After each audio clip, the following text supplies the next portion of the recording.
You're watching a Zero Dark Network production.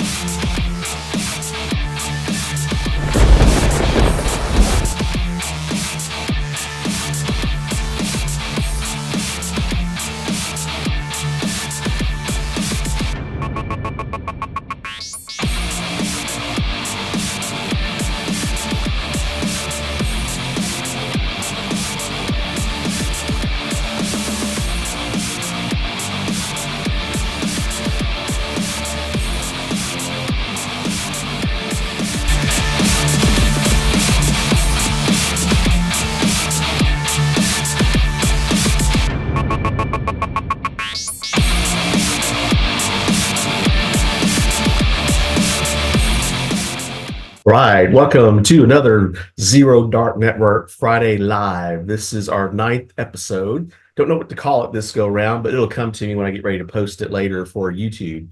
So if you're up, you're embracing your future. So welcome to your future. I posted a lot about avoiding the silent death of the snooze of your future. So I've got a lot to go over today. Last week we had uh, Ed Garza from Video City Magazine. Don't know who we're going to have today, but we're open to surprises and always looking forward to sharing what God is showing me this week and resources to share with you, hopefully to help you to have a vision for your life. If you're willing to get up this early, even if you're watching this late, Ed shared with us last week about the Mark 135, and I'm going to read that verse later today. So welcome to again, Zero Dark Network Friday Live. I look forward to this. It's the end of the week, but also into the weekend. I have a whole lot to do, and hopefully, you got up early, couldn't wait to get up to embrace your future. We made a lot of changes with the format as people have spoken into it. For example, I've got a big giant look here to look into the camera. We positioned the frame of my office to kind of show the dynamic of my world, if you will. Love to read, military veteran myself, an Aggie grad, Tulane grad.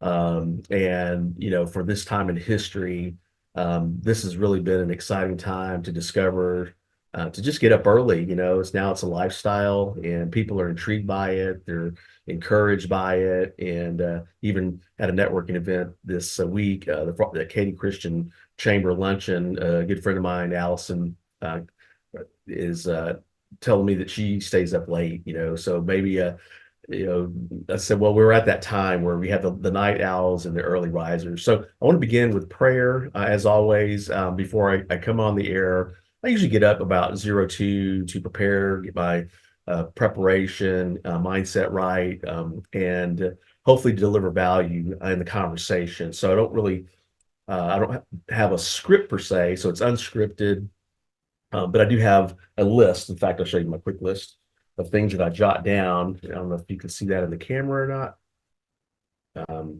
My quick list of things to go by, but you know what? This is the agenda, but then God may take it a different direction. So Heavenly Father, Lord, we just come to you this morning, thanking you for being on the wake up list, and that yesterday is gone, tomorrow may never come. Today is the only day we really have. And so we pray, Lord, that at this time in the morning, it's very, very early, but it's a time of productivity. It's a time of quiet. It's a time of reception, because there's a transition between yesterday and today, and we're up before the devil. We're up before the population, but around the world, there are people that have already started their day. And so we are surprised by who joins us. The invitation is always open, and I have an awesome vision for this thing to attract and help people to even start their own Friday lives or their own locations for Zero Dark Network. So we have a lot to go over today. So we want to thank you for this time. So we have the welcome done, have a little checklist. So I realize that if you've ever taken the DISC assessment, this is the basic personalities that everyone pretty much has, right? You're dominant in one or two of them. There's four key ones that science has proven and people have talked about. There's trainings. So DISC stands for, D is for dominant, I is for influencer, S is for like social, and C is for controller. So you're typically introvert or out extrovert. And so for extroverts, typically lie on the DI side. So dominant is, they can make quick decisions. They don't need a lot of data. They're very directive, but they're still people persons. They're outgoing because they have to be as a leader. An influencer, an I, is the life of the party. Those are typically your salespeople. They can't wait to meet people at networking event. They're social butterflies. They're all about the party, the relationship, recognizing people and being recognized. An S is more like your office staff and admin, HR. They're middle of the road. They'll go with the flow, and they're very quiet, but they're steady. They can get things done, and they're about thinking through things, right, and being analytical. Similarly, is the C, the controller. They're more of your CPAs, your engineers, your lawyers. They need data, and they need you to have research. And they do like recognition as well, but they're more introverted. So I'm more of the high D, high I. It actually goes back and forth. When I'm at a networking event, I'm the life of the party, but I really prefer having private one-on-one conversations. And of course, I'm okay with details, but not necessarily I want to get down to the crux of the issue, right? So knowing that when you're talking to people, find out where they're coming from and then relate to them in that capacity. And the best way I can explain it, that's been explained to me, is the D says, we're going to Vegas, right? And then, of course, he's going to drive or she's going to drive. And then in the passenger side, it's going to be the influencer because he's in the front seat saying, where are we going? Who are we going to meet? Thinking about the party. He's excited about being on this adventure, right? The controller is going to already decide, where's the safest place to be in the vehicle, right? And he's going to be right behind the driver because that's really kind of the impact zone. And he's thinking through the details of why are we going to Vegas, right? Asking the question, why is it important now?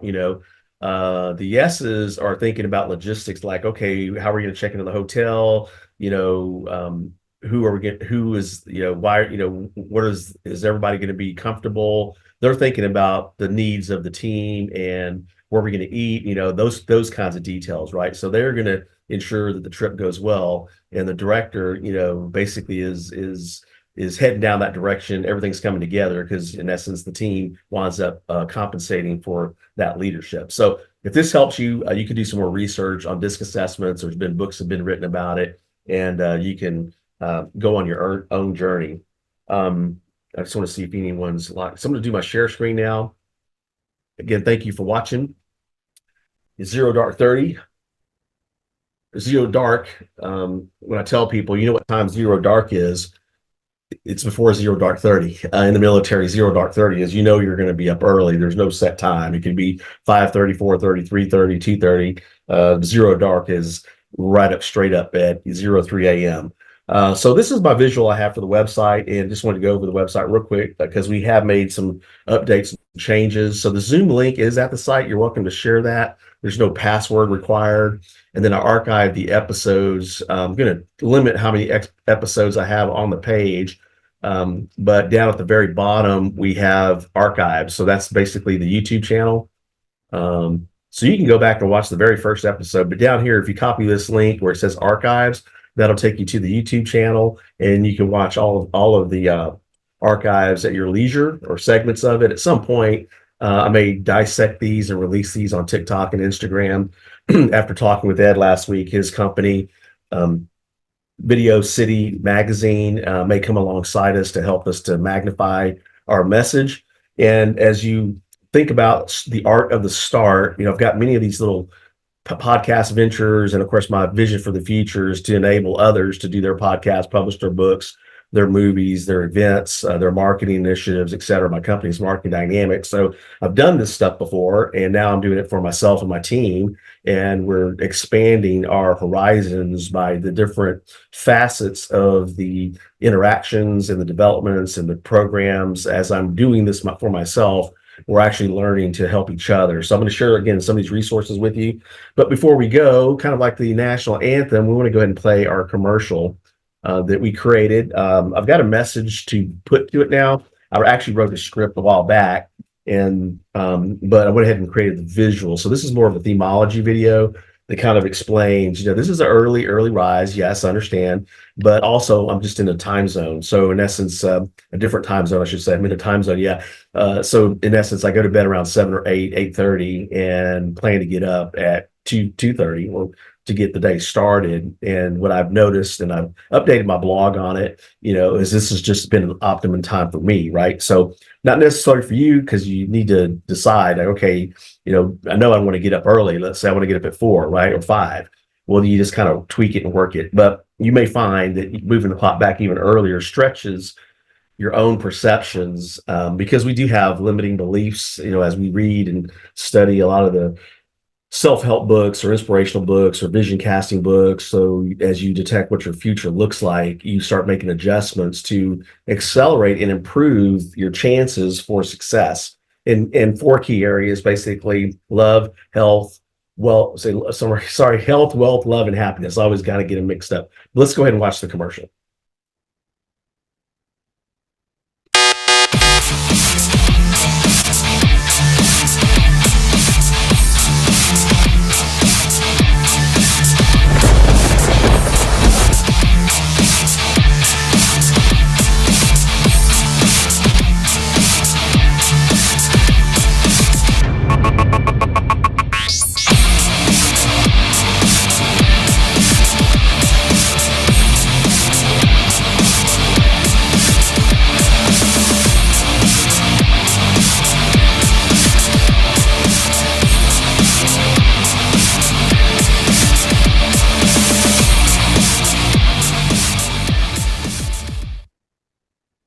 All righty.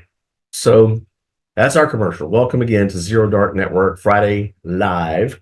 I do have a mastermind group on Tuesday, and that one is by invitation. And at the mastermind group, yeah, we are looking for leaders anywhere really in the world, but the backgrounds that we're looking for are crypto, politics, social media, media marketing, finance, law, artificial intelligence, especially marketing artificial intelligence, and business development.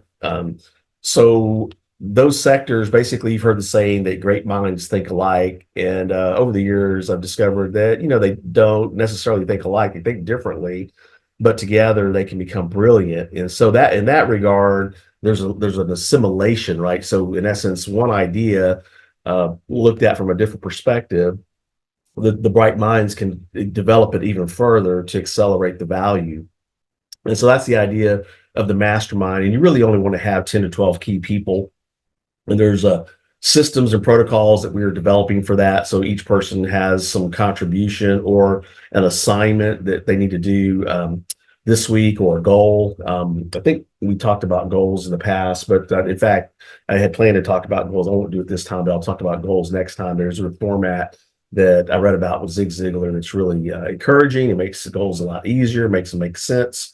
And we'll talk about that. But when Ed Garza came on last week, he made reference to the Bible verse in the New Testament, Mark 1:35. And so we've adopted that as the verse for this Zero Dark Network concept. Again, it's a unique concept because no one really is doing it. It's a challenge, but also where a challenge is, there's opportunity, right? So I liken folks that get up at this early, we're building a community of, is, you're going to be the thought leaders. You're the thought leaders of your circle, wherever that is.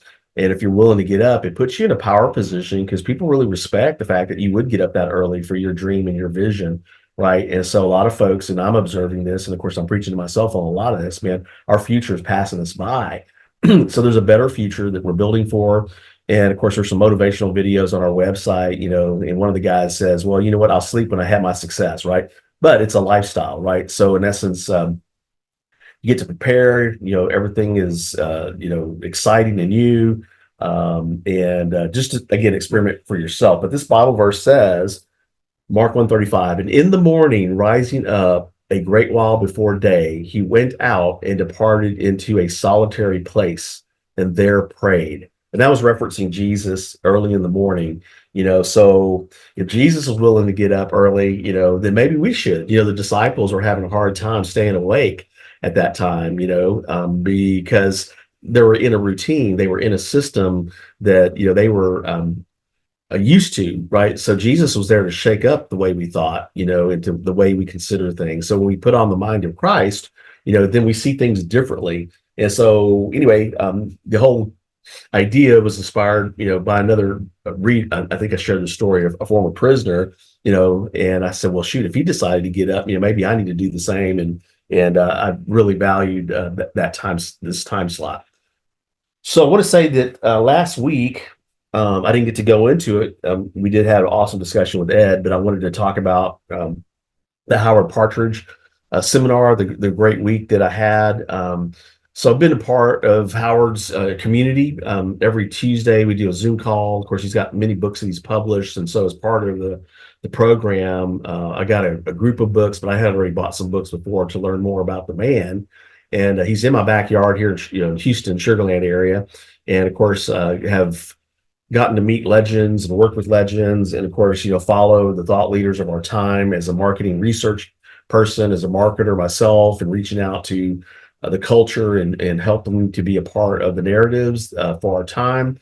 And so when I discovered Howard, I didn't realize he was such a thing, as my girls say, but a phenomenon, if you will. And his whole mission is helping business owners to live in freedom every day and to reach your life goals, right? So your business is the vehicle to accomplish your dreams, right? And as a gentleman that spoke at the Katy Christian Chamber, but it's also a kingdom call, right? So your business is to advance the kingdom, to bring glory to God. Yes, we can be recognized as the business owner, but in reality, we want to give that glory to God. It's His talent, His investment in us that saved us first from ourselves, and then pointed us in the right direction, right? So even I have a testimony I was thinking about sharing one day, like what God did with me. Even going back into our youth, there's a book that I ordered here recently.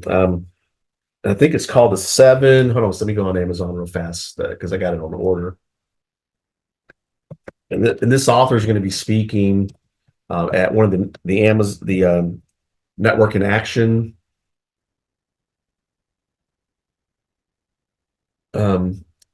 events I'm going to. It's called Zoom with Network in Action. I think it's what the name of the group is. And I'm going to put a link on that to share because I think it's open to certain folks.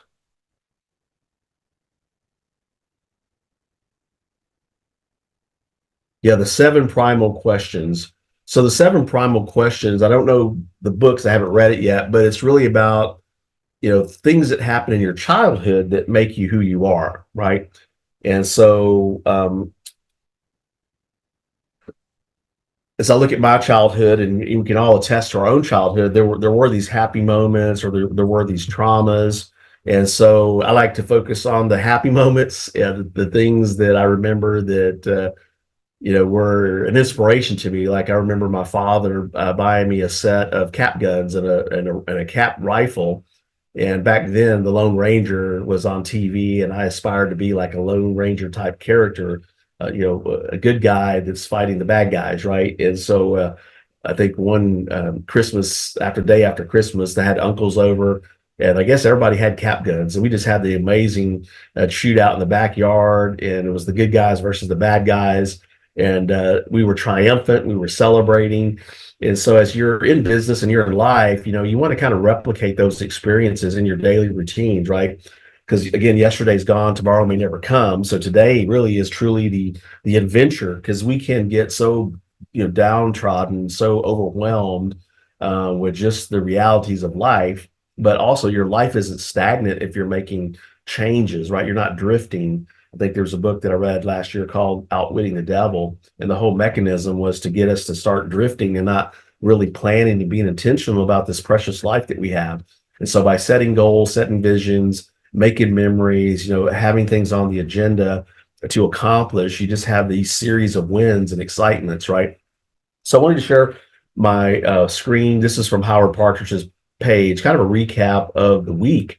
It was really an exciting time of what he called rare air. These are thought leaders, people committed to changing their lives, and they're not part of the Zero Network program, but they've got their own missions, their own assignments, and we're kind of just rubbing elbows, rubbing shoulders. As iron sharpens iron. these inspirational 3 days, just a time to get away from the routine. Of course, so now I'm playing catch up this week, so it's been a little bit of a challenge to get caught up. Then I had a 3 day training with Shandra Sumpter that I'm going to share some resources with you. A link is actually in the chat. I'll put this on the YouTube video as well. I'm not sure how long she's going to keep it up, but I'll tell you more about her. So this is Dr. Hernandez. Got to meet him Friday. He came to speak to us. He's an astronaut. He was the subject of the movie A Million Miles Away, and he overcame overwhelming odds from immigrant to PhD doctor, engineer, to become an astronaut. And he's a pilot. Now he's retired from NASA, but he was also an engineer. His claim to fame is that he helped work on the mammogram machine to detect cancer. He was also a scuba diver, master scuba diver. So all these skill sets that were needed to become an astronaut, they don't necessarily tell you about that, but he had to learn how to make himself a qualified candidate. And so he just had a singular life mission focus, and catapulted, his life into the stratosphere, if you will. So let's just go through some slides here. This is the group. We were at the Marriott Hotel here in Sugar Land. If you'd be interested in being a part of Howard's programs, reach out to me. I'd like to make an introduction for you, but he's got different levels of participation. He's got community changers, I think, the inner circle, and also the community, right? The Zoom calls, and of course the resources that he has, and ongoing training and support. And the reason I'm really interested in his program is, as I'm talking to business owners, I'm challenging them to get to their million and 5 million a year. I'm not sure how much time we have to do that. There's a lot of discussions in the media and the news regarding politics and the changes in the world and just the scenarios, but that also is a time for opportunities, right? So people always need answers. They need resources and help in business and in life. So this is just a community that's focused on being that resource when people need help, right? And so we're helping each other to advance and excel. And the more successful we are, the better we are going to be able to give to those in need, right? So it's just a fun celebration. And you've heard me talk about a level 3 business.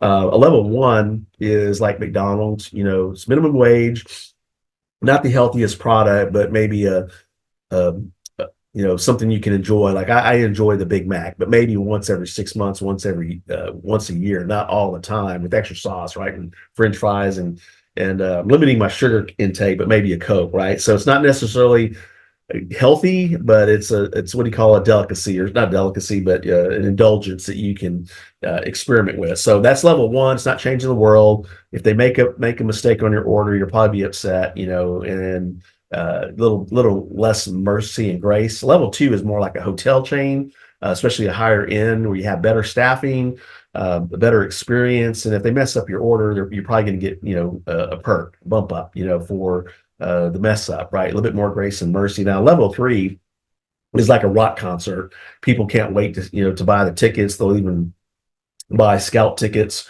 and the band can't wait to get on stage and just delight the audience and give the audience more value than what they paid for. Just the memories, the adventure, the surprises, just that realm.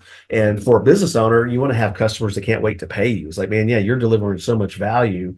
And so as a business owner, you want to think about, when my customer pays me, what kind of extreme value are they going to get where they can't wait to tell others about you, right? So build your following. And again, we'll get back into some of the trainings with Shonda about building your list, because that's really where your following starts. But this is here at the Marriott. Oh, this is my friend Matthew Markarian. He did some awesome impersonations. He does like 40 of them, and he did one of Donald Trump and Jersey Boy with Renee Marino, who was the movie actress in Jersey Boys.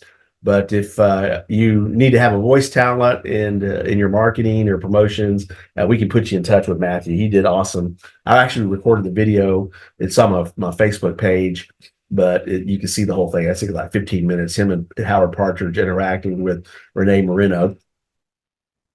There's Dr. Hernandez giving an awesome inspirational talk. Now, my mother saw his movie, A Million Miles Away. She actually I invited her to come on today, but she's busy doing some other stuff. She said she's now 78, very successful lady. She chopped cotton from age 8 to 18, graduated high school, went to work for Ma Bell, and retired from AT&T, I think in 2005, and started her own investment property, turned it into a business, sold it for close to $1 million, and then sold her house in League City for, I don't know, a lot of money. And then now lives in Las Cruces, New Mexico, in her castle, Victoria's castle, she says. But she was so inspired by the movie that she wrote a letter to Dr. Hernandez that I was able to deliver for her, and also get a two-book signed, one for her, one for me. And I'll share with you that in a second. So also Howard's grandchildren. So wouldn't it be awesome to involve your family in your business, where it's fun? So basically, he doesn't have to do this, right? He has a beach house in Destin, Florida, and his grandchildren get to walk with him on the beach and spend quality time, et cetera. But they also get to be on the road to see the impact that the whole family's making.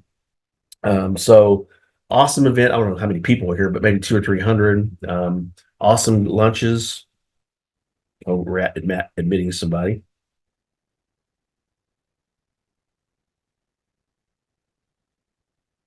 Hello, Chris.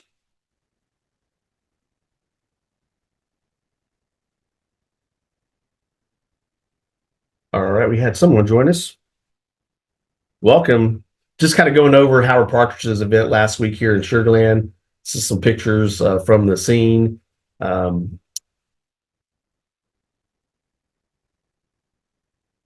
From the weekend, just the interaction we had. Oh, that's Dr. Nathaniel Hearn. He was not the subject of the movie Friday Night Lights. This actually, the movie Friday Night Lights takes place after his legacy.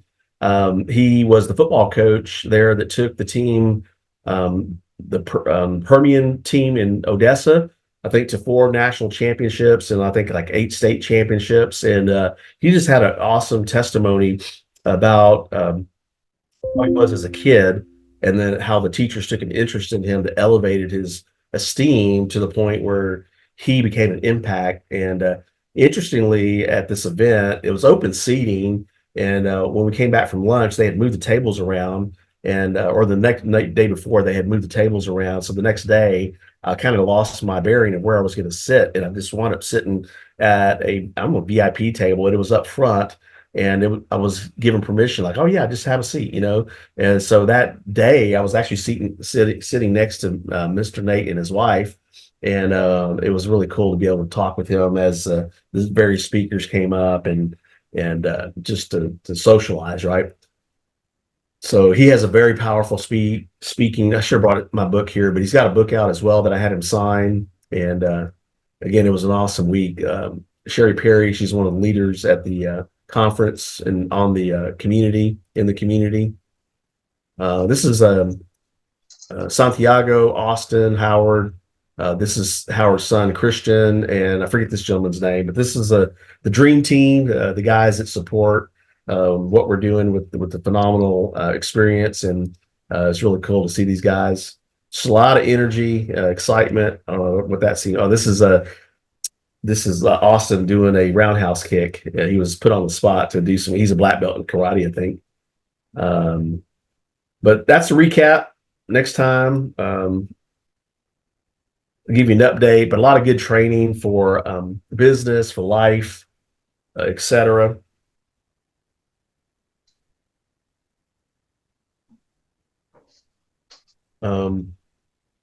Let's close this. Okay, so Shanda's list mastery. Oh, let me go back over this. So let me stop screen. So the book that I bought from Dr. Hernandez is his book, Reaching for the Stars. Then I had him sign my book here, and I always have these authors sign "Stay on Mission," right? So he said, "Andy, reach for the stars and stay on mission." And staying on mission is my reminder, that I do have a mission, and not to stray from it, right? So that's been my tagline for 20 years. Hey, Cohen, how you doing, bro? All right. I was wondering who the Chris was. I just saw your screen. That's okay now. So I did record this, so it's going to play back on YouTube. I'm just kind of going over a recap for the week. We had Ed Garza on last week, opened in prayer. I played our website commercial for Zero Dark Network. And then the archives are at the website as well. So on the book, basically got to meet a couple of authors and got them to sign my book. So I haven't started reading Reaching for the Stars yet, but I will. The other book that I'm reading now is Born to Win by Zig Ziglar. This has been around since 2012. And it's kind of a diluted, or what do you call it? Not diluted, but concentrated culmination of his life's work. So I'm halfway done with that book. You're already doing some of the exercises like the dream board, goal setting, all of that, And so what I'm seeing with a lot of these trainings is that everybody kind of zeroes in, like you got to know what you want, And of course, a lot of people don't know what they want because they really haven't focused and tried to detect, like, okay, what I want my life to look like. And once you know that, then you're willing to jump through hurdles and live that dream now, right? So every day you're living out what your someday life is going to look like. And so part of it is getting the skills and the trainings to be able to build up that lifestyle and influence others. Because the thing is, Zig Ziglar said years ago that, you can help, if you help enough other people get what they want, you'll get what you want. So when you put the focus on the other people's mission, like, okay, what's their thing and how can I help them to advance their opportunity? That could be a phone call, that could be an introduction, that could be a piece of work, like, and of course, people do want to pay for services, right? But they don't want to be ripped off. And so the basic give and take, right, is what Howard was teaching as well as others, give something of value and people feel, they feel relieved, like, okay, now somebody's helping me, right? I've had many people, I was talking to my friend Kathy Bowersox yesterday, they've all say they want to help, but then I never hear from them. I said, I don't need friends like that. I have way too many of those. But one of my good friends, Laura Barrett, you can go to her website, laurelbarrett.com, LaurelBarrett.com. Amazing lady, but she came down from Dallas and she knew I only had 30 minutes to meet because I had to hit the road, but she was willing to come in from Conroe just to say hi. And ultimately I had to leave and she stayed behind with the group that I introduced her to, but she's a high powered influencer. She networks with CEOs and does major productions. She's known for Heroes for Humanity, where she's interviewed some of the top thought leaders of our time, and so anyway, she came down and we've known each other for 10 years, first time we've ever met in person. But she's serious and not curious about getting involved. And of course, we have a mission, especially in the body of Christ, which is the Great Commission, right? And so there's no deviation there. All the other stuff that we do is an assignment, not a mission. That's an assignment. But the mission is the ultimate mission, right? Until it's complete, it's not complete. And so as we are advancing, the Great Commission, we're always being recharged, rejuvenated, prepared, for the mission. And there will be casualties. I tell people, I said, it is life and death. It is serious business, right? We're not guaranteed tomorrow. So today is the best day that we hopefully can want to live and enjoy and soak it all in and get ready for tomorrow. But today is the adventure.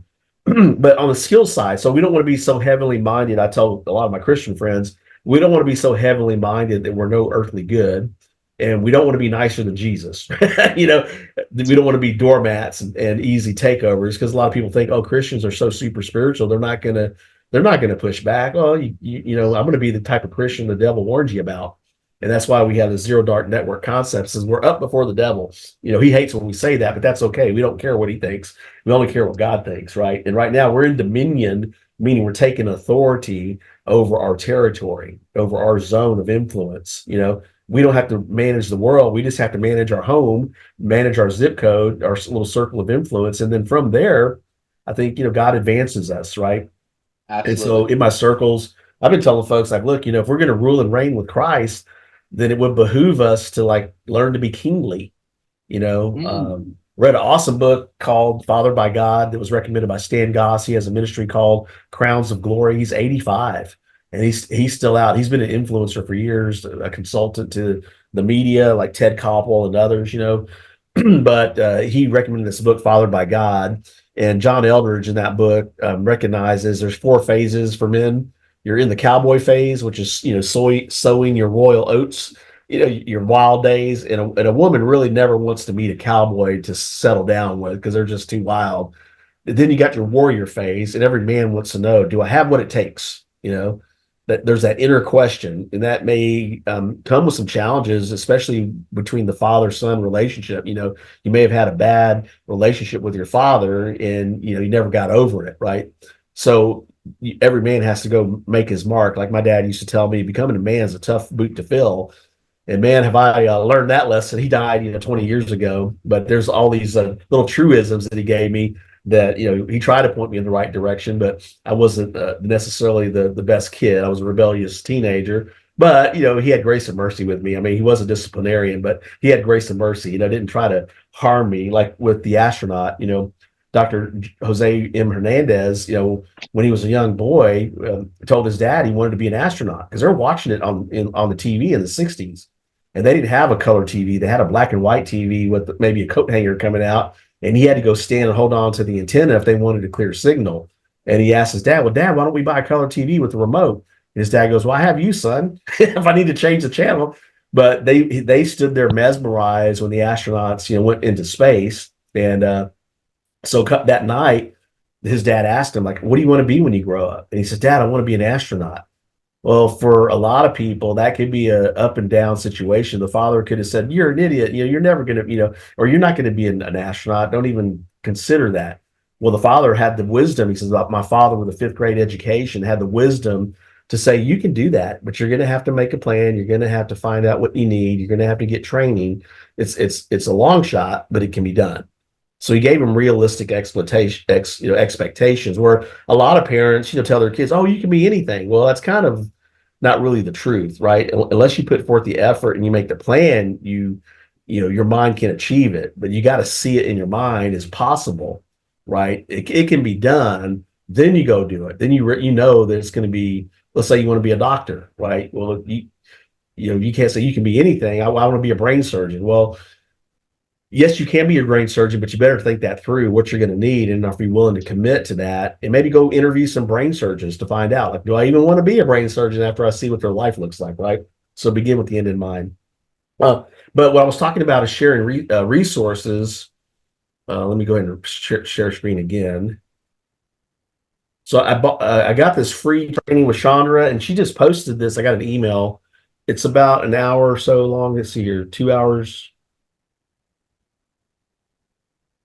How absolutely afraid I was of rejection and didn't even know it. Any of you guys like that? I didn't actually know it, but do you know? Any of you guys know? Like I was afraid of doing. Well, I'm not going to play the whole thing, but basically, I'm working in the 3 days. She went through kind of helping people get inspired about their future, thinking, differently as a business owner, not getting shook up with everything has to be perfect.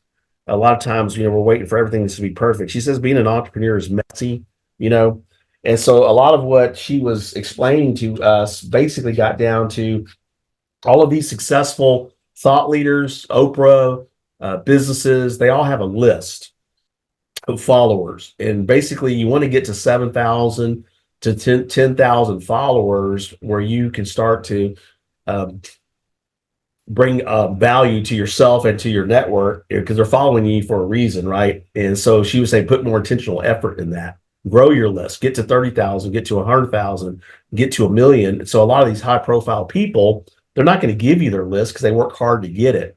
So what she was suggesting is everybody, start their own platform, start their own, whatever it is that they've been called to do, right? Their mission, build that following, because it is an expertise that someone wants to know about. And by creating the following, you're building your brand, your name, and you're creating business opportunities for yourself and what you're known for. And so I met this lady. I love Angela Shelton. Yeah, check her out, Chris. She is a woman warrioress. I love AngelaShelton.com is her website. And she was on the Shandra deal. We wanted to do a little Zoom call, and we're like-minded. She's kind of the female version of the warrior thing that, I've been pushing and promoting and working with, as goes the veteran goes the nation, right? And so with veteran warriors, you got to get rid of the junk to be clear and clean to fight the enemy, right? The spiritual and the natural. In the spiritual warfare area, there's sin. You got to get rid of sin, because the enemy then has permission to legally interfere with you, with your mission, right? But by getting rid of sin, you're all clear with the Lord to pursue the enemy without with reckless abandonment, not having to worry about, you don't, I mean, as a warrior, you're going to die. You're not afraid to die, and you leave it to the Lord for that, right? But as long as you're obedient, loyalty, and you pray that you be counted worthy to escape, then you're going to be effective in battle. And that's what I've learned. But anyway, she was kind of like-minded, inspirational to me.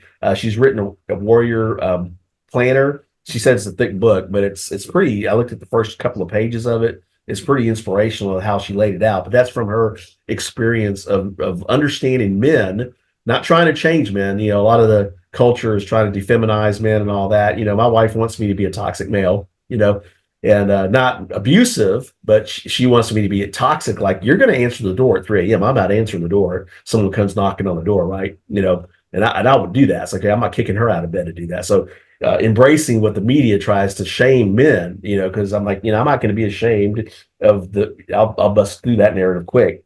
But ultimately, what I'm working on with her program here, I've just made my notes, is creating a landing page, list building pages, and having your hook, your draw, a video, some nice visuals, subscriptions, a package, and a bundled item, and then examples of your work with opt-ins, right? So a little 2-minute video, when someone comes to a landing page, they find out, what's unique about your vision, to see if it's something they want to incorporate into their life. So before you got on, Chris, for example, I played the commercial. I said, I don't have a message for it yet, but the visual kind of conveys a message. We're up early, we're seizing the day just before sunrise. It's the difference between yesterday and today. And it's something that's novel, if you will, because not very many people are doing it. Probably 1 in 10,000, and the Lord uses the 1 in 10,000. Look at Gideon. He cultivated the military down from 10,000 warriors down to 300. And of course, as I watched sermons on Gideon, he's usually painted as a coward, And I said, no, Gideon was actually a strategist to me. As I read, I said, he didn't farm out in the open where the Midianites can come and take over the crops. He was in the hidden places, taking care of his network. So the angel called him out and says, Gideon, thou mighty man of valor. That just reaffirmed, I think, as I'm reading this, who he already was. The angel just affirmed that caliber, because, again, a lot of maybe misinterpretation, misreading of this, but no way is 10,000 men going to show up for a coward. You know what I'm saying? So the call was out. I don't know if I can get 10,000 people. Maybe that's part of the list building thing too. I said, I'm working on getting my 10,000. I've got social media platforms and reach. I mean, we all do. If we think about it, we usually you can manage 150 relationships within a small circle. Then you have your outer circle, which is more acquaintances, and your inner circle, which is probably like Jesus' model. You got 12 disciples. Any more than that, it becomes kind of overwhelming. And I was just talking about the mastermind, how we've limited it to 10 to 12, because after that, it becomes unmanageable. Now, the Saturday Change Me is 25 people, but it's a different mission. It's just more about come and go. It's not really like a close circle of folks that got your back, right? So Gideon's 300 men, I mean, these were your warriors, right? These were tested. So the separation was when they went down to drink the water. These guys, these special elite forces, they took their weapons with them into the water. They didn't leave their weapons on the bank like maybe some of the yokels did, right? It's like the ones that didn't know any better. These guys had suffered, attacks. So they knew, like, what, the enemy can strike any time, and I don't want to be caught flat-footed. So not only that, when they drank water, they looked up on the horizon because they were looking for the attack, or the other guys were more concerned with their physical needs, not the mission, right? So even when Jesus told the disciples, he was getting ready to leave in Luke 22:36, he said, go buy a sword. It was illegal for the Jews to own a sword back then, under occupations from the Romans. I mean, it would be the equivalent of an AR-15 today. It was a military grade weapon that never ran out of bullets. You're talking about severe trauma. You can cut people in half with a sword, right? So it was illegal for the Jews to own. But Jesus told him, like, okay, if you're going to be armed, it's going to cost you something. If you got money, go buy it. And if you don't have money, sell your coat. So if you weren't willing to sell your coat and you weren't willing to go buy it, he wasn't talking to you. He was talking to the warrior and said, yeah, you know what? I'd rather be cold and miserable, but at least be able to protect my community. And so when Peter showed, well, we got 2 swords, Jesus said that was enough, meaning that we don't need everybody armed. We just need the sheepdogs who are the sheepdogs who know that they are the protectors of their community. Like every Christian man is a protector of his family, or should be, right? And so that's the challenge, is like, you know what? I am a sheepdog, and the Lord, wants me to be a protector, not an abuser, and a defender. And a sheepdog dare not attack the sheep. Otherwise, he'd be punished by the shepherd, right? But the sheep are afraid of the sheepdog because he looks like a wolf. He has teeth, he barks, but he doesn't eat on the sheep. He lives to confront the wolf, right? And make the wolf run away. So anyway, this is a time of Gideon, I think, for business leaders, thought leaders, defenders, protectors, find your community, find your opportunity. If it's, Jesus started his ministry with fishermen. These were the people that were in business. They were providing to their community with the fish that they caught, the taxes that they paid, and making sure their equipment ran well. They cleaned their nets, prepared for the next day. They fished until the wee hours. The work ethic was there, and they were no nonsense. When Jesus told, was it Peter or who was it? He told to push the nets over to the side one more time. Peter and Andrew, right? They're like, we've been fishing all day. What do you mean push it on the other side? Okay, I'll do it.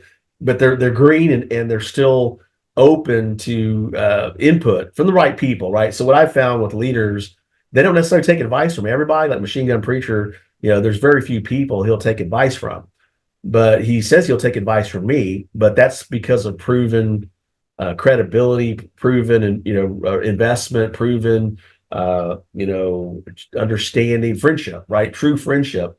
Like with my friend Asa, I mean, we at first didn't understand each other, but now, we understand each other. So we can listen to each other now with permission and grace. Whereas before it wasn't like that. It's iron sharpens iron.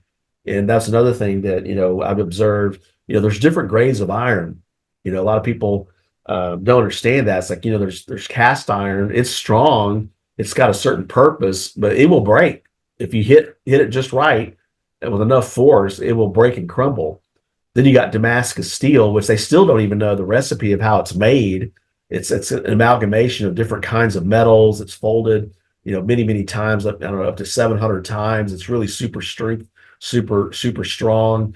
And there's Damascus. It's got little wavy, like fingerprint stuff in it, if you've ever seen it. But it's a really strong, heavy metal. Maybe it's made great for a sword. Then you look at the Japanese steel, the samurai sword. Then you look at the fencer's sword. It's just tip of the spear. The whole tip is really what the focus is when fencing, right? So these different grades of metal, and as iron sharpens iron, sometimes, you have to be the iron that sharpens, because other people need to be sharpened up, and they can't necessarily be sharpened if you're not strong with them, right? And also know the grades. Like, well, I'm not necessarily cast iron, so I don't want to deal with someone that's rigid and they can't change and they're not malleable and flexible. Maybe we'll use it for a cooking pot, or a skillet, but that's about it. A purpose, like, okay, you can't be in the fencing fight, or you can't be in the combat fight with the enemy, right? But if I'm going to be aligned with folks that are true warriors, I want to be with those that are malleable, flexible, and useful and effective against the enemy, right? And both sides of the sword are sharpened, not just one side, right? So multifaceted. I'm going back down my list. Any questions, Chris? I know we're doing a little dissertation here. No, sir. I'm taking notes. I'm good. The other thing I wanted to talk about was the Putin interview. So this is in the news right now. Tucker Carlson went to Russia, which the deep state and the globalists, the statists, the never Trumpers, the evil cabal, whatever you want to call them, that have been dumbing us down for generations. This is the money changers that Jesus dealt with 2,000 years ago. The secret societies that John F. K talked about. All this stuff is being exposed, And so I'm looking forward. I watched part of the interview yesterday, but man, the elites are just shook by the revelation of the things, the Nazis in the Ukraine, just the way our government's dealt with nations. And I'm not against our America. I'm against the people that have messed up America, the ones that have caused human trafficking, that have allowed for abortion, that have allowed for crime to run rampant. And I make mention of a book that I read years ago called The Marking of Evil. If you ever want to read a book that kind of explains how the media has been weaponized against the American people, how our politicians have been weaponized against the American people, the uniparty that's basically been taking advantage of the fruits and bounty of the work from the American people, right? Taxes, inflation. Inflation basically is taxation without having to pass a tax. When inflation goes up, you pay higher taxes, right? That's how they're able to fund all this stuff. And unfortunately, we have politicians that get honeypotted. They find out what their weakness is: cocaine, alcohol, greed, or just pride, right? So the pride of life. And so a lot of these politicians basically have sold us out. And so thankful to have, good quality people that are running for office now to crack the whip. And again, I made mention, it's like, we don't want to be nicer than Jesus, man. It's time to crack the whip, turn over some tables, and show the people who's boss. And if you're in government, especially in military and law enforcement, we all swore the same oath to defend the Constitution, not the whims, not the edicts, not the changes. And we've got problems with the judicial system. Maybe they've gotten too used to the ego, as being kings in black robes. And so they're not for justice and truth. Although you have good centurions at every level, but the good centurions need to rise and be held to account and do what's right, not what's wrong, right? And so just because you have a political belief and you got to go with what the law says, not with what your whims are. And you've got justices that are going with their whims, not with the law, right? So I'm thankful that Donald Trump's in the scene. I think he's going to blow through all this crud and crap that we've seen, the bullshit, I'll say it, bullshit that's been happening, right? Is like he has emboldened people to stand up. And I was talking to a gentleman yesterday who's running for office here in Texas. I said, it's really a relief to see that it's no longer just a few of us. When we were tackling some of these issues here in Texas, from the BLM riots to the monument destruction, to the COVID lockdown, to the voter fraud, I'll say it, voter irregularities, to just all these issues, Planned Parenthood, the abortion. I mean, thankfully that's been shut down. Roe versus Wade. I mean, an answer to prayer for 5 decades, the destruction of the family, the transgendering of our kids, all this stuff that just all of a sudden the Arctic freeze, the Hurricane Harvey and Ike and Katrina, all these weather anomalies. Look what's going on in California. If anything, it fortified people that were awake, not awakened to the times we're living. But it seemed for a while that we were overwhelmed. There was only 5 or 10 or 15 or 25 of us that were bringing attention, for example, for the border invasion. I mean, 2 years ago, this started to percolate, but even a little beyond that, it's been happening for a while, but thankfully Trump brought attention to it. But now Governor Abbott's in the fight, but he should have been in the fight 3 years ago before all this happened. It's like, you let all this happen. I don't know if we're going to recover from it. It's ground zero right now at in Eagle Pass. And if you're a veteran, that's like, I have a part of the American Legion and Marine Corps League, and I tell them, like, what, you guys would never, especially Vietnam vets, you guys would never have allowed the enemy to get through the gate in Vietnam. Here we are in our own country, and this stuff is happening, right? And again, people that are in government, you all swore the same oath. You have no duty to violate an unconstitutional law, right? And that's something that really wasn't taught, in the military. And it should be taught. Like, this is the Constitution. These are the things we're not going to do. Like when they try to take away our gun rights 10 years ago, I got involved in that. And I'm writing a book called The Marking of Good, which I'm going to go over today before we exit. I don't know what time it is now. Yeah, I get 7 minutes. I'm writing a book called The Marking of Good, and I've gotten 8 key endorsements already. But it's kind of my frontline view of all this. And it's written to the guy was getting ready to watch the NFL game, which I think the Super Bowl is coming up. And I cut cable 18 years ago. It's called paid programming for a reason. The reason why they were able to run these shows, advertisers pay for it. And again, the media, if you understand the Mockingbird media, they've been compromised. Corporatism is a narrative that controls the messaging, even with YouTube. So we got to bust through the attack on our First Amendment. So that's why I'm glad that Tucker Carlson was able to get the interview with Putin, and he did it right. It's like, I'm a journalist, and the First Amendment is protected. And as Americans, we better make sure that he doesn't get arrested or messed with. In fact, Elon Musk came out and says, arrest the arresters. And I remember Billy Jack in 1971 came out with a movie. Well, when the police break the law, there is no law. There's only every man for himself. If you remember the Medicine Hat, he introduced the martial arts. If you haven't seen that movie, the new generation millennials haven't seen it, go see Billy Jack. He was a warrior defender in his community. And even as a kid, I wanted to be like Billy Jack, right? And so, but it's really exciting now to see, like, okay, you know what, we did our part, and I've still continued in support when Trump comes in and out and comes to Texas. We're going to support the campaign, and it's going to be an exciting time ahead. So the only concern we have is, will we have elections in 2024?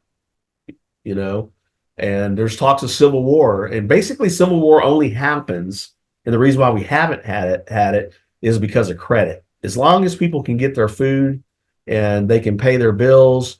But you're seeing reports now that people can't pay rent. They basically have less than $1,000 in the bank, and when they can't get food and food stamps stop flowing, people get agitated. Right, crime is already up because of the border invasion. There's already criminal elements here from the cartels and from the UN. I heard that the UN is sending young men in ununiformed, without weapons. But what does that mean? Are there pre-stage areas?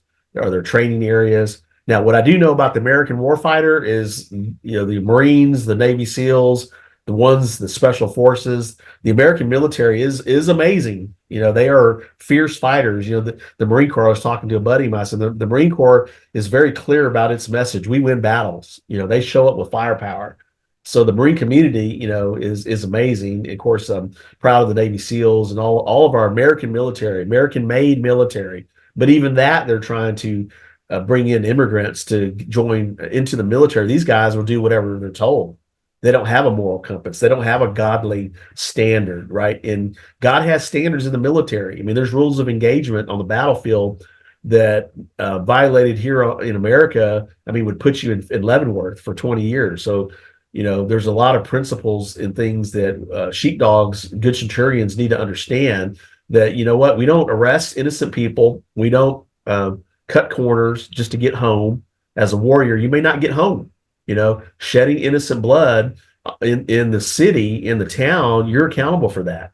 So every firing that gets shot, usually there's a process for determining whether it was a righteous use of force. Because you don't want to be a tyrannist. And that's why I think Jesus lauded the good centurion and put his hands on him, because it was a death sentence. If you touched a centurion, you didn't do that, right? But Jesus was a man. He was a man's man, and he recognized that this guy had his act together. He wasn't there to abuse the people. He was there to be a resource. And that's really kind of what the military and the Green Berets, they teach, being an aid to your community, because the enemy's got their hooks in their people, right? And they're going to do what they're told, because the enemy is going to just grind them down. Well, when the American military comes in the true spirit of serving in peace, like with in the Beirut bombing, 241 Marines were killed, but their mission was a peace mission. They weren't even allowed to load their M16s. And one of my good buddies that I knew from high school was killed there, Lance Corporal Timothy McMahon, when he was 19. But that was a wake-up call for my generation. I'm 58. I was 18 back then. But that was the equivalent of 9/11, today. It was like it woke up the nation, and the nation mourned for those Marines, because they did come in peace, And I was really proud during Desert Storm, Desert Shield, that when the Iraqis surrendered, we didn't just kill them. We could have, but that would have been a violation of war. These guys surrendered, right? And we weren't those types of, you've seen tyranny, right? In history, they would show them no quarter, kill them, boom, be done with it, right? So thankfully, we haven't been trained in that regard. But in a nation divided politically, loyalties, your loyalty is to your oath, and God is Saba oath. He is Lord over the oath. He is the Lord of angel armies. So you will be held to account, right? So we can not worry about being surveilled. It's like, you know what? We're witnessing to these people. If you're listening, man, turn your life over to God. Otherwise, there's going to be hell to pay. There's scales being weighed right now, and a lot of people are being found wanting, right? They don't have the heft. They don't have the spirit of God in them, and they don't have the loyalty that He requires of you in these times. To stand before a holy God as a true warrior king, ready to lay down your crown before Him, right? So He's a righteous king, right wiseness, right witness, righteousness. So anyway, let me get to my book, and we're going to close out here. We'll do share screen again. And when I do this platform, I do it for an audience of one, but thankfully we have Chris Cohen today. I'm going to have an opportunity for you to share your vision real quick before we close. I might necessarily close it right at 4, but on my page, The Marketing of Good, I reached out to Dr. Capellian, who wrote the book, The Marketing of Evil. He's now with WorldNet Daily, and I was suggesting to him that he write the book, The Marketing of Good. I said, you wrote an excellent book called The Marketing of Evil. I said, but the church and good people are out there doing awesome works. Why don't you write a book called The Marketing of Good? How we're pushing back on all this stuff. So my subtitle is How Marketers and Influencers Can Disrupt Evil Agendas. And the basic tagline is, we are born in war. This book is for thought leaders of our time who see evil agendas being forced to create division, advance tyranny, destroy freedom, the family, and our future. You can push back. We have nations to save. Again, the Great Commission. Go and make disciples of nations. We are called to liberty. I mean, Jesus died on the cross for liberty. He died for freedom of speech. They put him on a cross because he wouldn't shut up, but he had the authority to speak truth.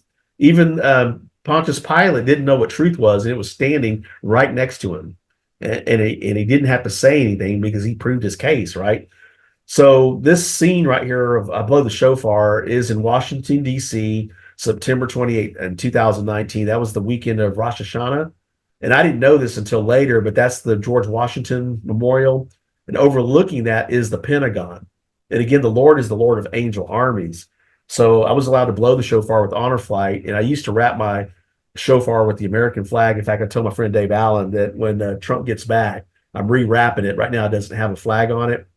And I got some blowback from some of my military guys. Well, that's desecrating the flag. I said, well, I talked to my Marine buddy who bought the shofar for me in Israel. He carried it on his back for 17 days. So this shofar has been to every holy site in Israel, from the Mount of Olives to Golgotha to Masada.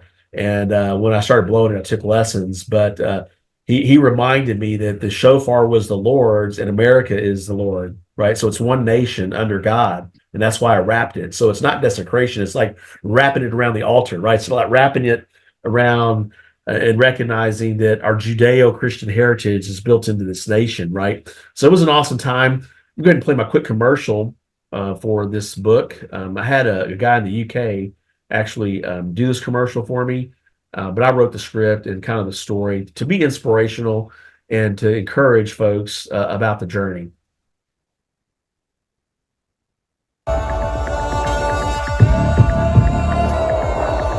We are born in war. My name is Andy Valadez, and I'm a U.S. Marine veteran and marketer. You were born to make a difference for good. You know it, and I know it. I wrote this book for you because we are living in amazing and crazy times. You and I have yet to fulfill all of the greatness that is within us. I want you to know that we will achieve greater things in our time, and I hope this book helps to inspire your own calling and mission. Get your advanced copy of The Marketing of Good: How Marketers and Influencers Can Disrupt Evil Agendas. Visit marketingofgood.com today.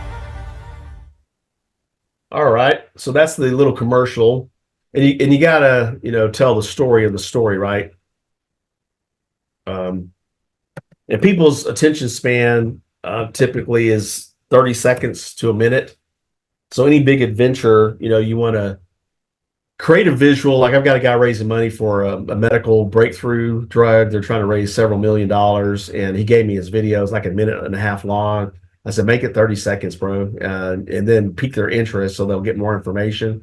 So this is the initial concept of the book cover. I'm going to have it probably redesigned. One of my friends, Eddie Smith, has an excellent book designer, but this picture was taken in Houston at City Hall, and we were protesting the city lockdown. And I read the governor's order. It was really tyrannical. Thankfully, we pushed back here in Texas, and we didn't go the way of the West and East Coast. But a buddy of mine took this shot. And of course, I don't know what I was thinking then, but it was scary because you didn't know what the government's going to do. And under the First Amendment, you have the right to assembly, the right to free speech, you have the right to address your government. This is all stuff that needs to be taught again. And so whatever it was, we had a right to be there. We didn't need a permit. Our Constitution is the permit. So we've gotten away from, understanding like, these permits are great, but they're not like the be all. It's there to alert, because sometimes you need security, you need, and the police here in Houston have done awesome keeping peace with different factions that have tried to create mayhem. Like in Austin, you got Antifa and all that. You got the communists and the witches and the warlocks and all that kind of stuff. So we dealt with that as spiritual battle. And I just recently heard that the Geneva Bible interpretation is, these governors and princes are what you're dealing with too. It's not just the spiritual. So we need to maybe take a look at the Geneva Bible to get clarity on some of these scriptures. And we have no duty to follow an unconstitutional law or a law that goes against God's law. So I created this little podcast here to kind of share. I'm going to do another one on, I guess, Tucker Carlson's interview. And again, it's more for equipping people to understand, some of the narratives. Some of our early endorsements are from Machine Gun Preacher, who's been a friend and client. Scott Mendez, world champion bull rider. Scott Wilford, he's a national spokesperson for Gun Owners of America. He was the guy that answered the call at Southern Springs in the First Baptist Church here in Texas when a gunman 5 years ago killed 26 people, injured 20. He's become a friend and ally. He gave me an endorsement. Eddie Smith, the publisher of Worldwide Publishing Group. Ruben Gonzalez, 4-time Olympian. He's going for the goal of 5th time, which I believe he's going to achieve. Doc Green, he and I had many battles in the media, and he was on the front lines here in Houston on all the issues that I talked about. And then CJ Grisham, who was basically the grandfather, the founder of the open carry movement. We now moved to constitutional carry in 21 states. He was illegally arrested 10 years ago, combat first sergeant, on a merit badge with his son, carrying an AR-15, which is legal in Texas without a license. And the officers just didn't know the law. And that's the challenge. They just have been conditioned, and they, no fault to theirs, but they need to do their own due diligence, and they didn't know it was legal, and they treated him like a felon, and that got people upset. So thankfully we got constitutional carry, but he gave me an endorsement as well. And I got an excerpt on the book here you can read. In fact, I want to send a link to my marketing professor from Texas A&M. So he really liked the chapter. And then that first chapter, and then here's all the other chapters. I may add some more chapters to it. I'm 90% done with the book. And so I'll be letting my people that bought advanced purchases know that it's going into edit and then final publishing. So I hope to get it published within the next 60 days, get it complete this next week, maybe the following week. And then these are just some of the slideshows of the people that I've met. A lot of people don't know that I got to speak at one of the Trump rallies, and I worked on the Trump campaign from 2015, 2020. But we appreciate your feedback and sharing the link. And then I'm going to stop sharing screen. And then Chris Cohen, would you please share a little bit about you and what your company does and what you do in the body of Christ? We got about 15 minutes or so, but thank you for joining. Great. I don't know. Can you hear me? Yeah, hear you great. Okay. Great. Well, the Lord has been repurposing me for quite some time, so I'm glad to be a part of this. This, I call it a revolution, mindset shift, and it's going to take some time. So I consider myself still on the potter's wheel, and so with that said, I guess I'm under working on personal development, Right. and business development, gleaning information, standing on the shoulders of the giants that have gone before me, and also discovering my why. Reading this book, Start with Why and Find Your Why, and because people don't buy what you do, but why you do it. So that's where I'm at. I'm trying to understand that these reoccurring themes and stories from the past that have influenced my decisions, why I get out of bed. So it's not about just my skill sets when I'm trying to pitch somebody, but trying to connect with them on a belief system, uh, letting them know what I believe in. And Simon Sinek, he's written these 2 books, and they're revolutionary.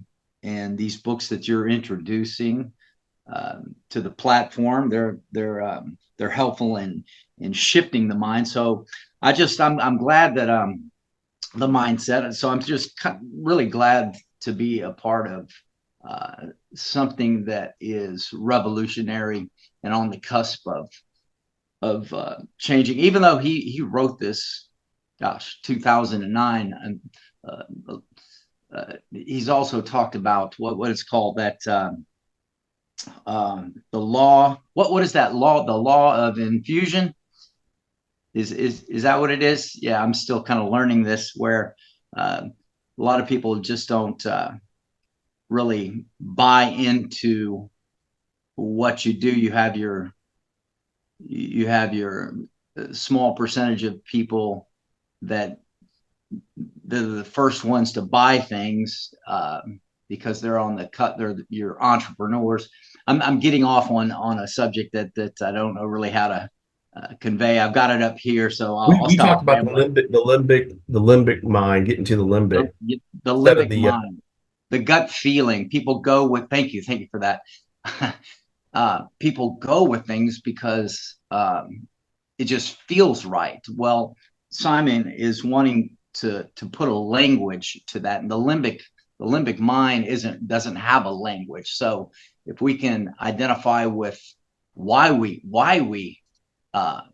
feel like it's a good idea, and we're able to convey that to our customers or people we're trying to connect with, then that's a powerful tool. Right. So there's the alligator mind, which is we basically have, do I kill it? Do I eat it, or do I mate with it? Right. So that's really all the alligator survival mindset is all about. The limbic mind, like you said, it's the emotional. When you're dealing with people and you put them in a place of logic, well, they're going to think of reasons not to do it. Well, is this going to be a threat to me? Is this going to, they want to know if this is going to enable them to survive, right? So the limbic is now you're getting to the emotional, because we're social people, right? So when I read the first book and I watched the TED Talk, there's a TED Talk on YouTube called Start With Why. Then I also introduced me Finding Why. We're halfway done with that book, so I got to finish it. But my takeaway, Lord always gives me a new take on it, and I've been saying, if your why doesn't make you cry, it's not big enough. Jesus wept. He was a man of sorrows. So to me, but he wasn't depressed. There's a lot of people depressed and they're overwhelmed. He was just compassionate. He saw, why he was willing to do what he had to do, because he already knew that, we were going to struggle.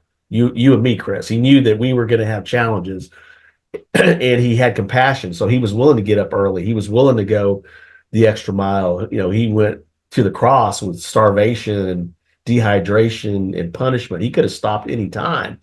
I would have quit. I tell people I would have quit, but he couldn't quit, right? So if he couldn't quit, then what's he going to do? He's going to continue with the mission. It's like, well, I'm going to die anyway. Let's just get energy from that struggle, get energy from that fight. That's what every man has to go through, is that suffering part. They say no suffering is no fun, but it makes us better. It's like pruning, we've said. So that why, and that's really the struggle. And I wrote mine out. I said, well, my why is to retire my wife, right? Been together. And when I wrote it out, it got real. I was like, oh man, I started tearing up, because every time I drop her off at the bus stop, I shudder. I was like, Lord, I want to free her. And that's my prayer, but before I can do that, it's like, I got to help some other people make their dream happen. Right. So being open to that, being, okay, Lord, show me what I need to do, because I don't know what to do. Right. I'm limited. And I think that's where the how comes. God teaches you what you need to do. Right. Absolutely. Yeah. Yeah, absolutely. The how is up to God. It's a walk by faith, a daily walk. My how is going to be different than your how in accomplishing any task. but it's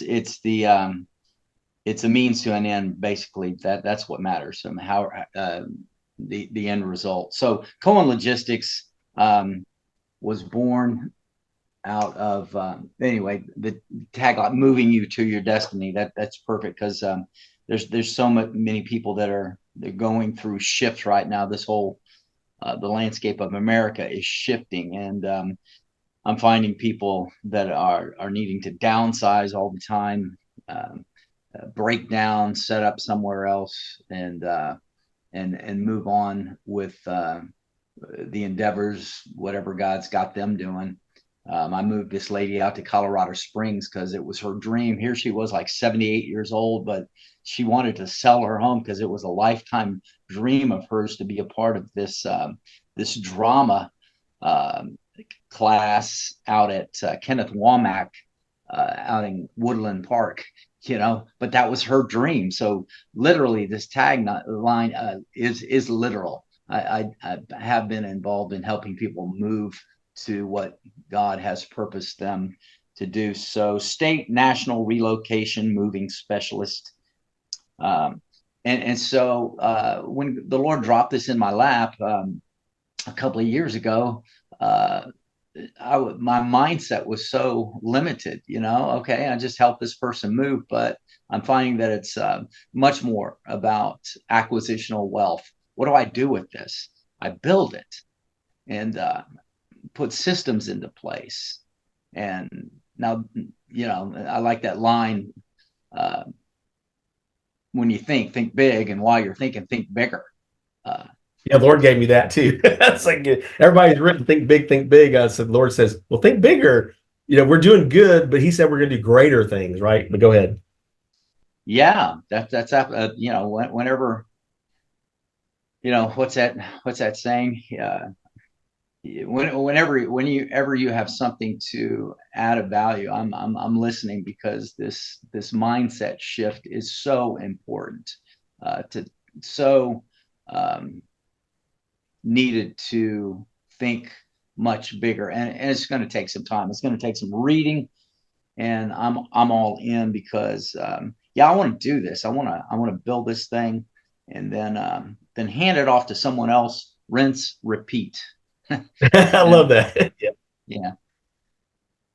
Well, serial entrepreneurship. Yeah. So Solomon owned thousands of businesses. So the idea of acquisition of wealth, buying companies, been around for thousands of years. Real estate's only 500 years, because only royalty owned real estate, right? So everybody talks about real estate, which is a proven thing, but buying businesses is actually easier, better. Josh Hawley, we had him on A Million Better Millionaires. That's what he teaches. He's a Christian guy.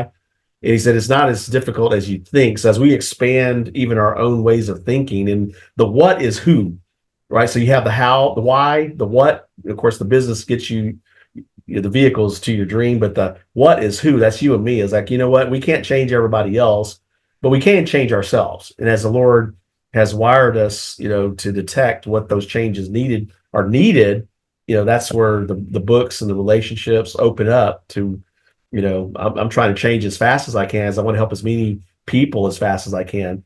Work smarter, harder, faster. Peter Drucker said, work smarter, harder, faster. He said, work smarter, not harder, right? But you can do both. And so the Lord gave me work smarter, harder, faster, right? So think through before you strike, and then go get it as hard as you can, as fast as you can, right? And accelerate. That's the whole thing, is like we're in acceleration mode, because we're redeeming the days too. It's like, I'm 58.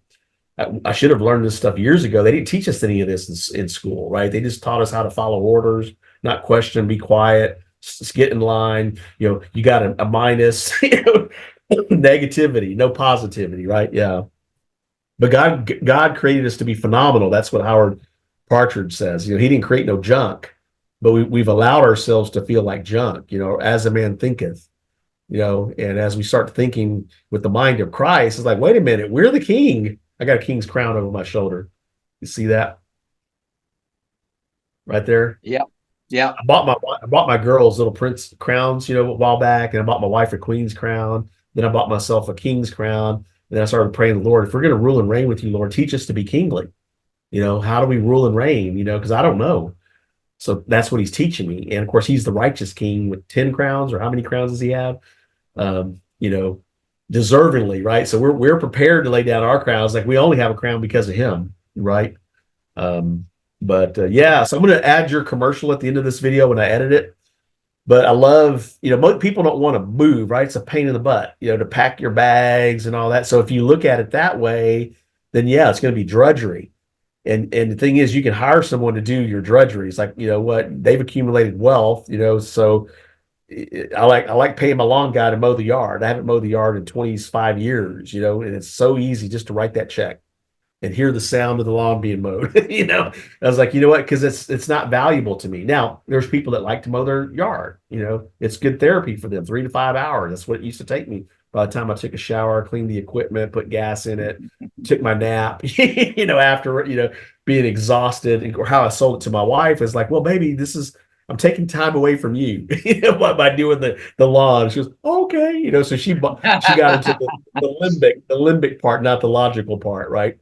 So for you and moving, when we were working together on that, I said, yeah, you're helping people move to their destiny. People, when they're moving to their next adventure, whatever the unknown, the fear of the unknown is what people are afraid of. That's why they get bogged down and procrastinate.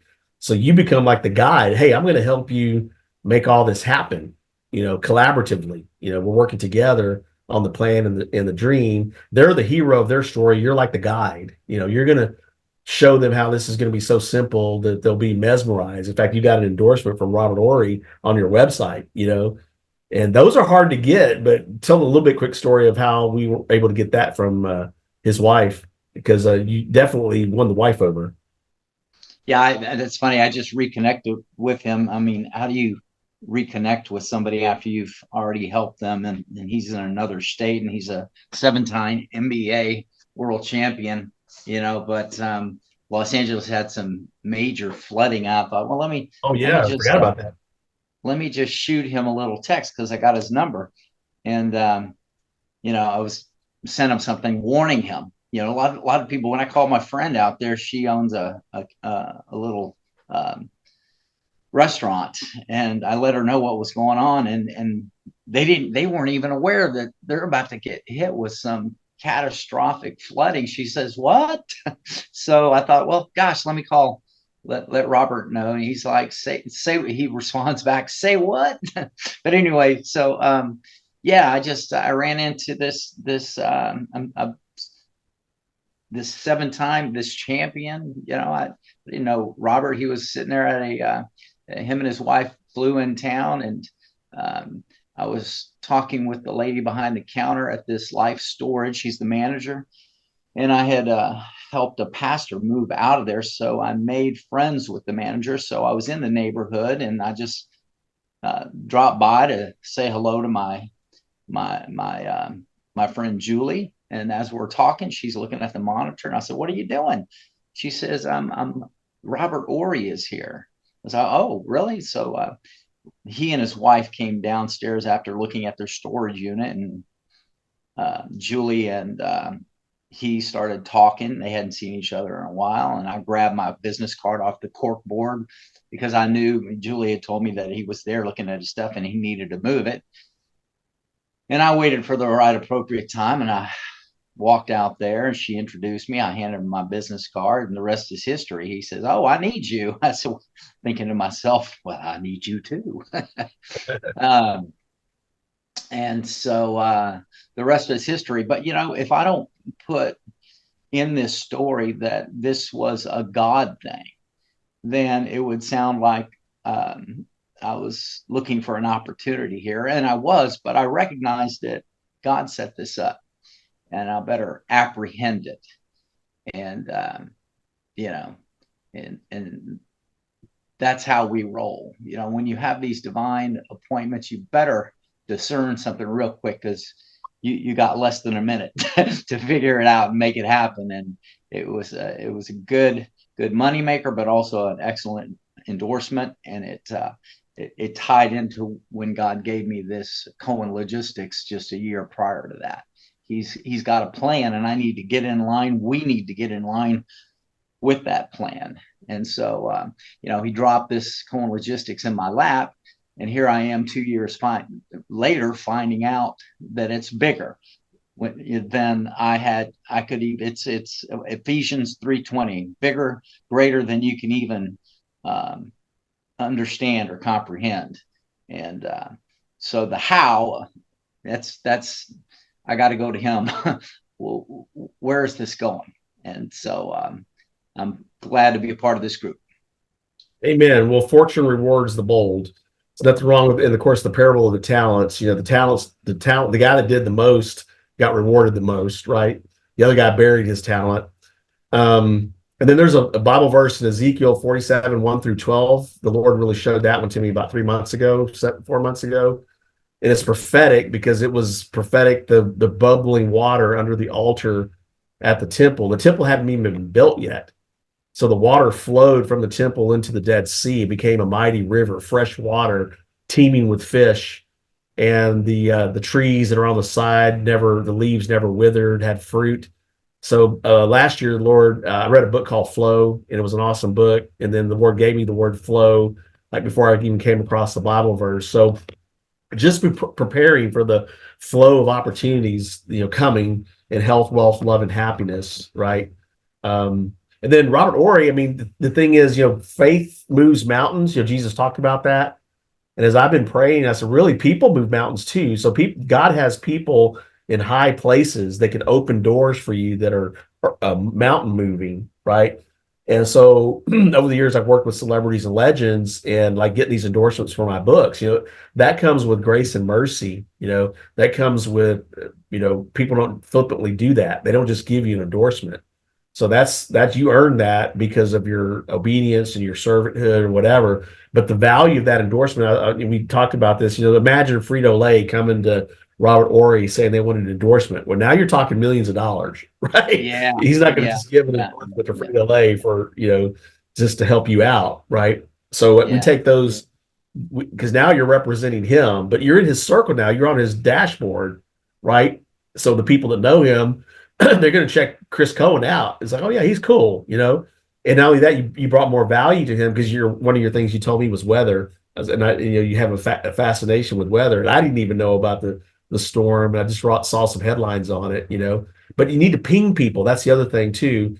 Is I always do these little buddy checks, and people appreciate that, and let them know, hey, I'm on your team. I'm part of your team. I'm on your side, right? Because a lot of people we're outnumbered and surrounded. It's us against the world. But it's nice to have, people that have your back.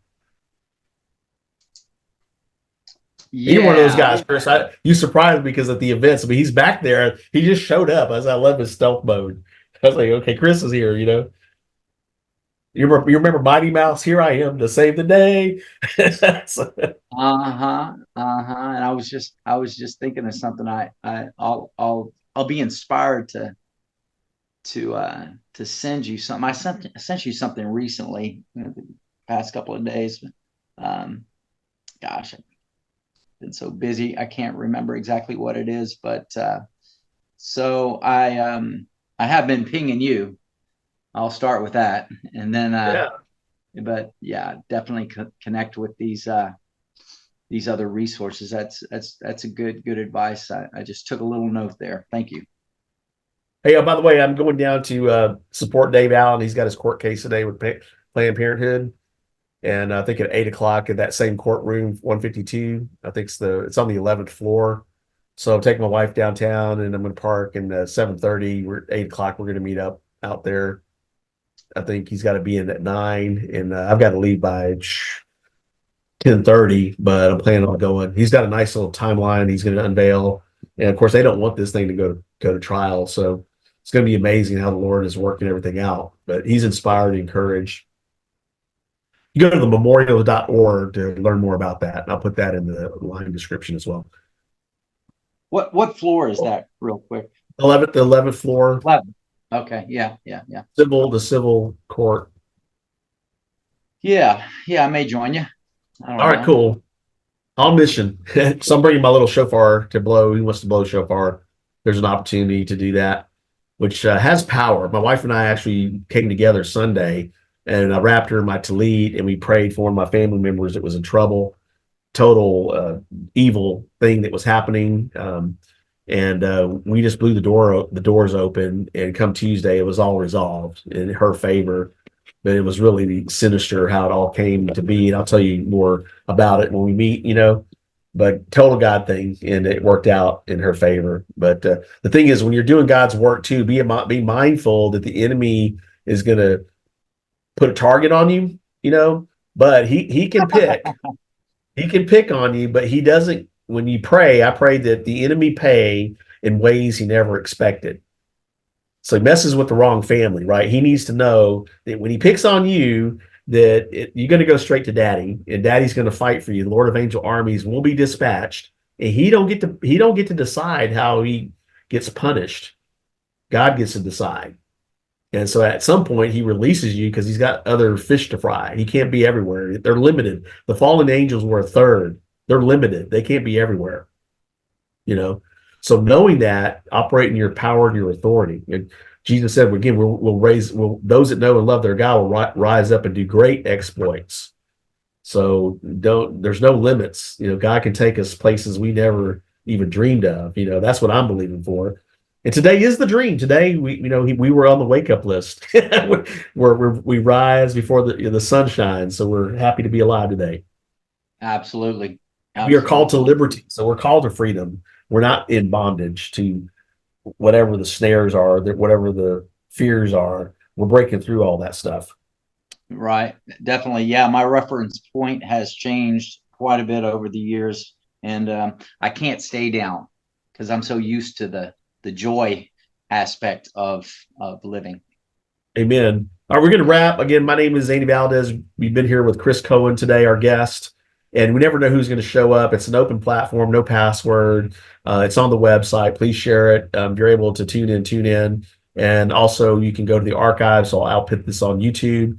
And this is Zero Dark Network Friday Live. It's a celebration. It's an open platform from around the world. Tune in.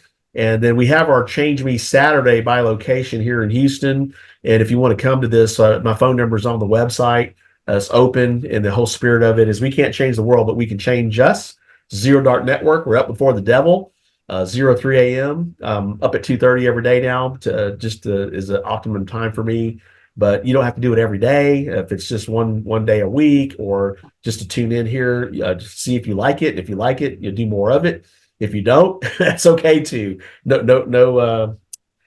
No commitment, right? So thank you, Chris, for joining us, and thank you for the dialogue. You're helping people. That's the other part. You're sharing your story will help someone else that maybe doesn't identify with me. They may identify with Chris a lot better. So thank you. Yes, sir. Signing out on mission. Hoorah. See you at 8. All right. Are you ready for a big move? Need a reliable partner to make your journey smooth and stress-free? Look no further. Cohen Logistics is here to help, moving you to your destiny. Known for our action, organization, and safety, Cohen Logistics is your top choice for a seamless moving experience. We are insured and bonded, so you can trust us to handle your belongings with utmost care. No job is too small or too big for us. Whether you're moving a cozy studio apartment or a sprawling mansion, our team of dedicated professionals is ready to serve you. With local, state, and national moves, we've got you covered from coast to coast to coast. At Cohen Logistics, we understand that every move is unique. That is why we tailor our services to meet your specific needs, ensuring a perfect fit for you and your family. What are you waiting for? Let Cohen Logistics be your partner in moving you to your destiny. Visit our website at cohenlogistics.com and get your free quote today. Cohen Logistics, moving you to your destiny. Visit cohenlogistics.com.